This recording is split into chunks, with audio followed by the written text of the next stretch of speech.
3 minutes et 58 secondes. C'est le temps qu'il a fallu aux cambrioleurs du Louvre le 19 octobre 2025 pour cambrioler le célèbre musée. Ce jour-là, 4 hommes cagoulés se sont introduits dans la célèbre galerie Apollon avant de s'emparer de 9 joyaux d'une valeur inestimable, dont la célèbre couronne de l'impératrice Eugénie. Au final, les malfrats sont repartis avec un butin dont le montant total a été évalué à environ 88 millions d'euros. Ce cambriolage sans précédent nous rappelle ce qui s'est passé dans le jardin d'Éden, à l'origine de l'humanité. Là, le diable a fait brutalement irruption, sans crier garde.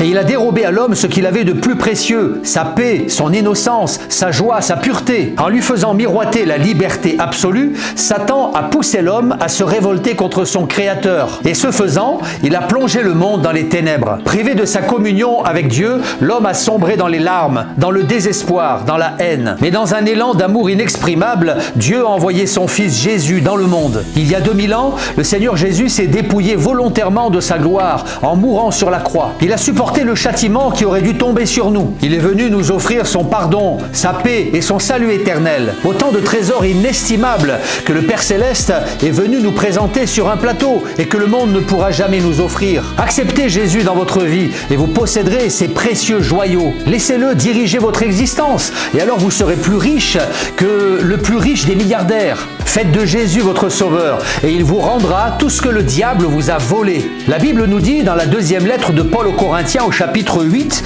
vous connaissez la grâce de notre Seigneur Jésus qui pour vous s'est fait pauvre, de riche qu'il était, afin que par sa pauvreté vous soyez enrichis.